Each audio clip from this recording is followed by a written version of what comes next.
So fascism is the merger of state and corporate powers. And as we see with the Trump administration right now declaring martial law on the LA protesters, as they deport innocent people who do nothing wrong, who basically contribute to the economy, like, this is so destructive. Basically, the billionaires have gotten together with the government, as we see, the government and the tech oligarchy, right? These big billionaire robber barons are basically clamping down and removing all of our rights over time as they scapegoat trans people, immigrants, or terrorism, when in fact, they're the biggest terrorists, they're the biggest criminals. This is only the beginning. As capitalism falls apart, because remember, this all comes down to capitalism. The system cannot actually solve our problems. It cannot deal with the rise of automation, which replaces jobs, right? Which removes jobs from the labor force and hurts the economy over time. It cannot deal with environmental destruction. It cannot deal with the rise of income inequality and crime and social destabilization.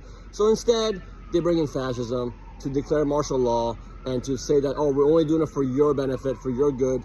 The person of law and order, right? As he actually pardoned the real criminals on January 6th, right? The insurrectionists. Like, these people only care about themselves. You have to realize this. It all comes down to self-interest and maximizing self-interest and differential advantage. That's what Trump really embodies to the nth degree. Trump is the literal highest expression of capitalist indifference and exploitation. And that is why him and his criminal gang of people, they're doing what they're doing. You know, and this is only the beginning, guys. The solution is to expose the flaws of the system, stop blaming just Trump, because Trump is a manifestation of the system. The solution is to basically start speaking about solutions beyond capitalism. What factors, what economic factors, and what variables, what feedback mechanisms are diametrical opposites to capitalism? If you go into that avenue, then you can actually realize that, okay, we have to start building strong communities, strong, sustainable communities that do not engage in trade and competition with one another, that engage in complete sustainable values that have nothing to do with what has been the status quo for so many years.